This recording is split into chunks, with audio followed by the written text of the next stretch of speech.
जब तक हम अपने जीवत्व को ईशत्व में नहीं बदल देते, तब तक चाहे जिस लोक में, चाहे जिस योनि में भटकते रहें, कभी शांति, विश्राम, नाना प्रकार के ये द्वंद्व आपको छोड़ेंगे नहीं। ईश का अंश ईश स्वरूप ही होता है। हमारा स्वरूप ईश्वर स्वरूप है। हम उसे भूल करके पांच भौतिक देह में, प्रकृतिजन्य रचित भोगों में, शरीर संबंधियों में ऐसे फंस गए कि ऐसा लगता है यही सत्य है, यही सदैव हमारे पास रहे। कैसी अविद्या की वृत्ति उदय हुई कि उस असंग परमात्म स्वरूप को, जहां किसी भी सुख का अभाव नहीं है, जहां कोई चाह नहीं है, जहां कोई भय नहीं है, कोई शंका नहीं है, ऐसे अपने स्वरूप को भूलकर वो भय, शंका, चिंता, दुख, क्लेश, शांति, जन्म, मरण इसको प्राप्त हो गया। श्रीपाद प्रबोधानंद जी महाराज कह रहे हैं, अय जीव,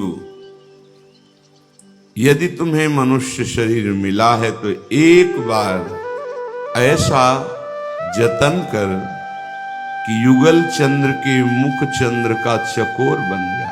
एक बार तो तेरा ये अनंत जन्मों का भटकना मिट जाएगा।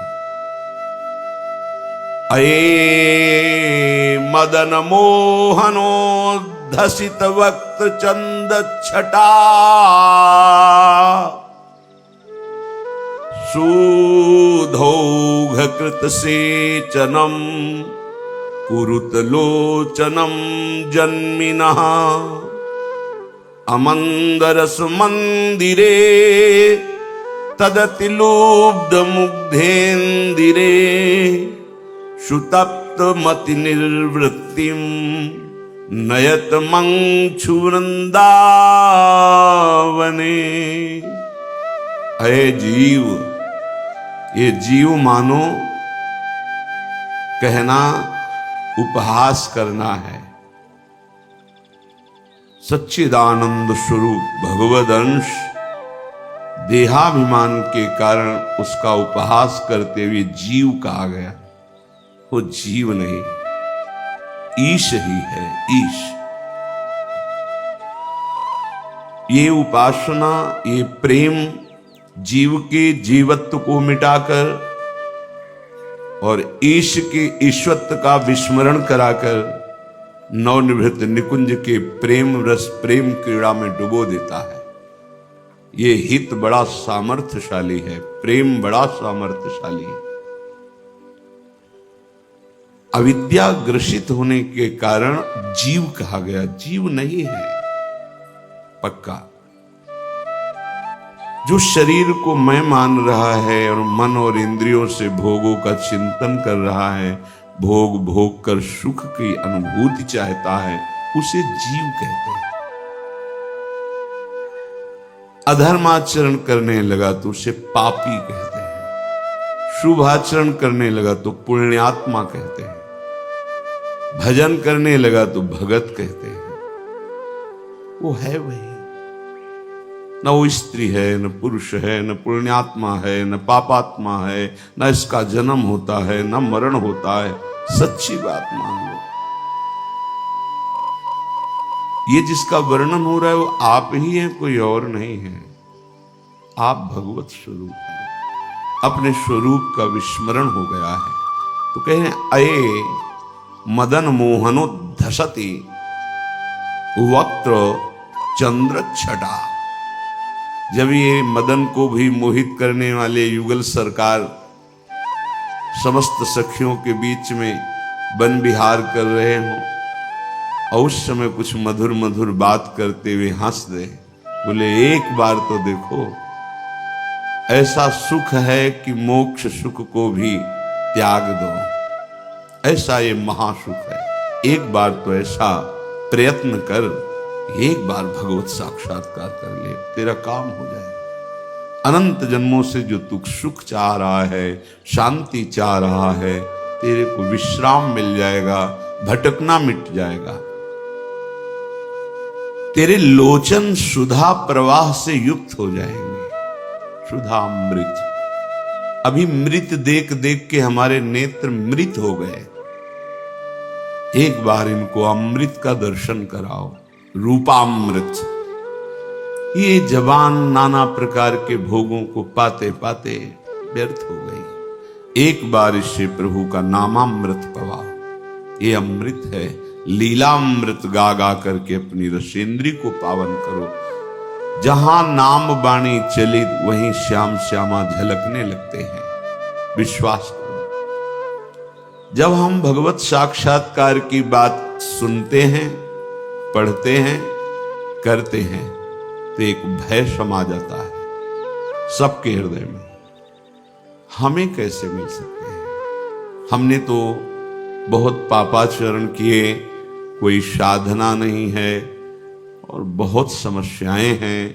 भगवत प्राप्ति तो बहुत ही दुर्लभ है हमारे लिए। कैसे भगवत साक्षात्कार हो सकता है? बहुत सरल और निश्चित भगवत प्राप्ति हो जाए, उस उपाय को कहते हैं शरणागति। विश्वास कीजिए, विश्वास कीजिए। इसलिए कह रहा हूं कि विश्वास कर लोगे तो पार हो जाओगे। नहीं, आगे ऐसा समय आएगा, इस भगवान नाम कीर्तन और सत्संग भी आप नहीं कर पाएंगे, सुन नहीं पाएंगे और कर नहीं पाएंगे। समय आएगा, देख लेना। जैसे धूल भरी आंधी चलती है दूर से, तो देखने वाला समझ जाता है बादल और उस दिशा को देख के कि सावधान, बहुत विशाल आंधी आ रही। ऐसे ही भगवत मार्ग के पथिकों को आभास होने लगता है। तो हम कई बार सत्संग में इसलिए कहते सावधान, ऐसी आंधी आएगी कलयुग की कि आप दंडित किए जाओगे यदि सत्संग और नाम कीर्तन करोगे। देख लेना, समय आएगा। इसी जन्म में भगवत प्राप्ति निश्चित हो जाएगी, जिसे आत्मसमर्पण कहते हैं, प्रपत्ति कहते हैं, शरणागति कहते हैं, बहुत से शब्दों से कहा जाता है। निर्भरा भक्ति कहते हैं, पूर्ण आश्रित आश्रय कहते हैं।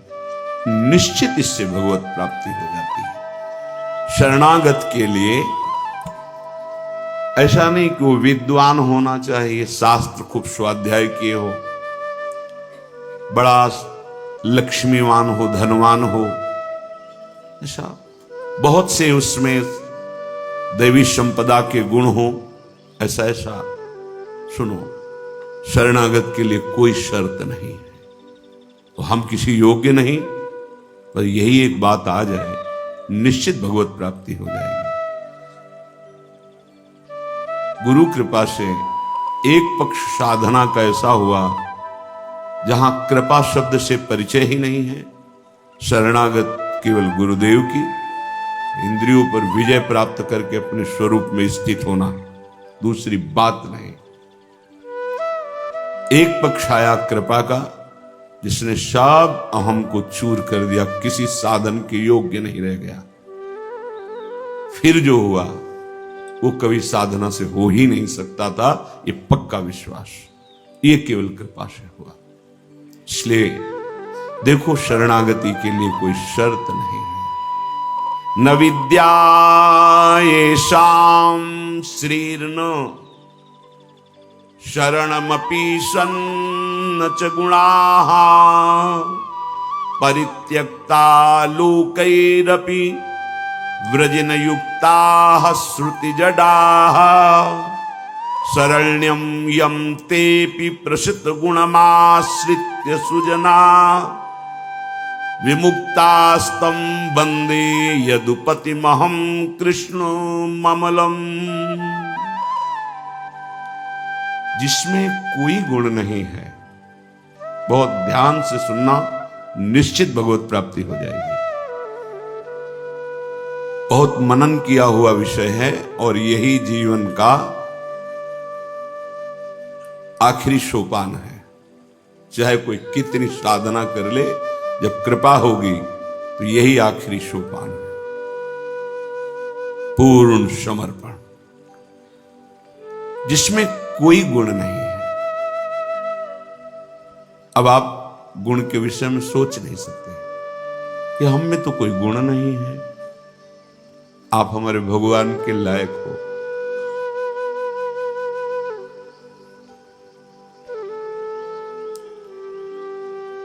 प्रभु जैसा कृपा करने वाला अभी परिचय नहीं मिला है, इसलिए क्यों में नाना प्रकार के आरोप सच्चिदानंद प्रभु में आपकी बुद्धि करके आपको अधर्म आचरण में लगाती है। नहीं, करुणा के समुद्र है, कृपालुता बरसती रहती है। कैसे? न विद्या एषाम श्रीर्न शरणमपि षण् च गुणाः। कोई उसके पास ज्ञान नहीं है, विद्या नहीं है। हम भगवत प्राप्ति की बात कर रहे हैं कि ऐसे को भी शरणागति सीधे भगवान से मिला देती है, जिसके पास कोई विद्या नहीं है। अगर आप बहुत विद्वान हैं और अहम है आपको, तो साधारण भक्ति भी नहीं आएगी, भगवत साक्षात्कार तो बात जाने दो। विद्या रूप महत्व कुल धन यौवन अभिमान, ये षट कंटक देखे जहां राह न भक्ति निदान। भक्ति आ ही नहीं सकती, थोड़ी बारी अगर होगी भी तो चली जाएगी। विद्या का अभिमान जिसके अंदर होता है, भक्ति नहीं होती। मानो जो शरणागत होने जा रहा है उसमें कोई विद्या नहीं है, कोई ज्ञान नहीं है, और ना उसके पास शरीर धन है, वो धनी भी नहीं है, और उसको कोई पसंद नहीं करता है, कोई सहारा नहीं देता। ये बहुत बढ़िया बात है। भगवान कृपा करे और हमें हर जगह से ठोकर मिले। ये बात विषयी पुरुष के समझ में नहीं आएगी। कोई हमें आदर न दे, कोई हमें अपना कहने वाला न हो, तो हमारा मन भाग पड़ेगा गोविंद की तरफ, क्योंकि ये बिना सहारा लिए चल नहीं सकता।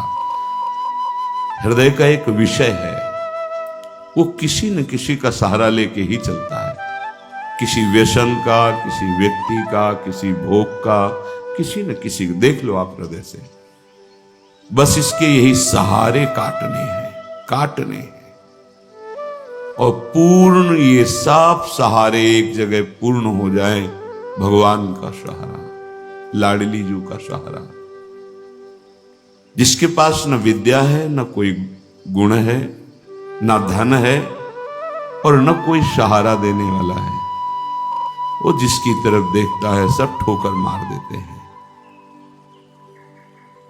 सबने जिसको त्याग दिया है, अगर वो कहीं संत कृपा से भगवान की शरण में आ जाए, ऐसा प्रभु की शरण ले ले,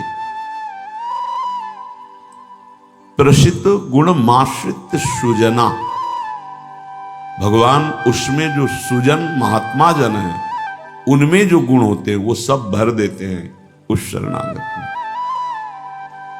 दिव्यता आ जाती है और विश्व विख्यात उसे कर देते हैं। ये भगवान का शरण्यम यम तेपी प्रसिद्ध गुणमाश्रित सुजना विमुक्तास्तम।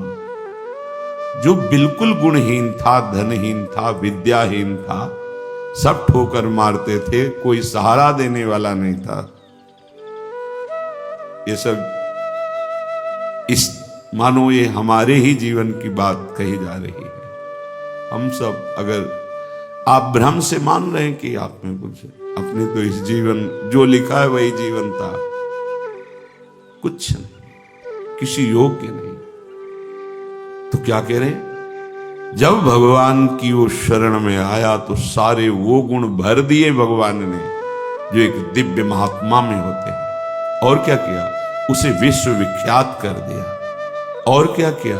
बोले विमुक्तास्तम, जो जीवन मुक्त महापुरुषों की स्थिति, वो स्थिति प्रदान कर दी, किसी अन्य साधन से नहीं, एकमात्र शरणागति से। ऐसे हैं हमारे भगवान श्री कृष्ण। मैं प्रणाम करता हूं। वंदे यदुपति मोहम कृष्ण ममलम। निर्मल बना करके जीवन मुक्त परमहंसों की स्थिति प्रदान कर भगवान को देने में कोई दुर्लभ बात है क्या? शरणागति। हे मत भटको इधर उधर। शरणागति बहुत जोर का विषय है, ये समझना है। भगवान कहते हैं क्या करना है क्या नहीं करना है, अब तुम्हारे ऊपर ये भार नहीं रहा। बहुत ध्यान से सुनोगे तो आनंद आ जाएगा। तुम्हें ये बात कोई समझाएगा भी तो नहीं समझ में आएगी कि अब तुम्हारा कल्याण नहीं होने वाला। अरे ऐसा ऐसा करे तब जीवन मुक्त होता है। आपको विश्वास नहीं मानना, यहां बात सुनो और उसको बैठा लो। क्या करना है क्या नहीं करना है, ये तुम्हारी जिम्मेवारी खत्म। अब वो क्या कराना है, कहां पहुंचाना है, ये जिम्मेवारी प्रभु की हो गई, क्योंकि आप शरणागत हैं। बिल्कुल बैठा लेना हृदय में, कभी डरना नहीं, कभी संशय मत करना। बहुत सुंदर मनन की हुई बात कह रहे हैं। स्वयं भगवान के शरणागत हो जाना संपूर्ण साधनों का फल है, सार है। बस शरणागति को समझना, आगे पूरे विवरण में आएगा, विस्तृत रूप से है कि क्या शरणागति का स्वरूप है। शरणागत हो जाना प्रभु के संपूर्ण साधनों का फल है, सार है। जैसे भक्ति के 9 विशेष स्वरूप हैं, श्रवणम, कीर्तनम, स्मरणम, विष्णुपाद सेवनम, अर्चनम, बंदनम, दास्यम, सख्य। पर ये जो 9वां है, ये अष्ट भक्ति का फल है, आत्मसमर्पण, आत्मनिवेदन, आत्मसमर्पण। अपने आप को प्रभु के हवाले कर देना, अंदर से, हृदय से। आप ये ऐसा वो परिस्थिति पैदा कर देते हैं या ऐसा ज्ञान दे देते हैं, दोनों बातें उन। पूर्ण समर्पण तभी होता है जब अशरण हो जाता है, हर जगह धक्का, कोई सहारा देने वाला नहीं, उसके पास कुछ नहीं।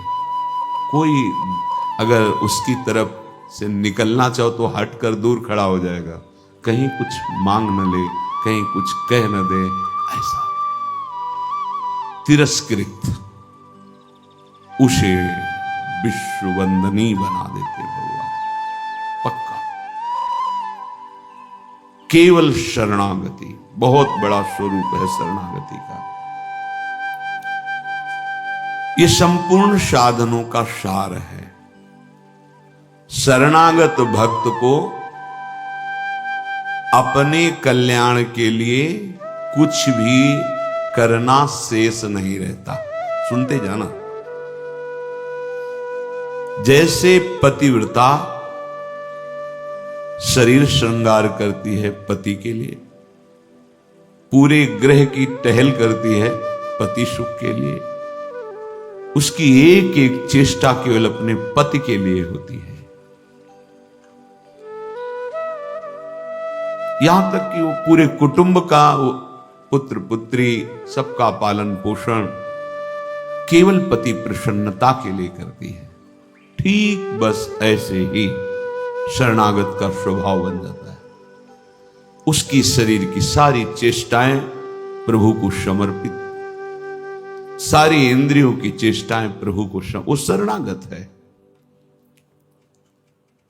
तभी सेवक जी महाराज कह रहे हैं, हरिवंश पतिव्रत है जिनकी, सुख संपत्ति दंपति जो तिनके।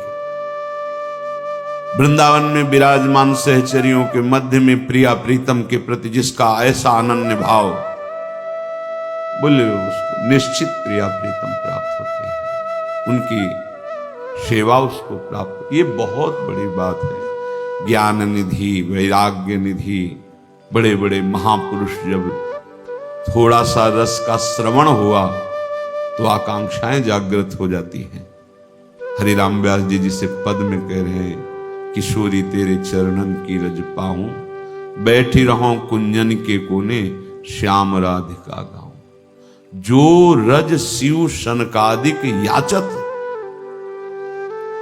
जिस रस के किनका को श्रवण करके याचना करते हैं कि अगर रज मिल गई तो प्रेम मिल जाएगा, प्रेम मिल गया तो प्रिया प्रीतम मिल जाएगी। ज्ञान समुद्र है भगवान शिव, ब्रह्मा जी परम ज्ञान समुद्र हैं। संपूर्ण सृष्टि का सृजन, ज्ञान, विज्ञान उन्हीं की तो देन है। शरणागत भक्त शरीर को सुखपूर्वक रखता है, नहाना, कपड़ा, वस्त्र।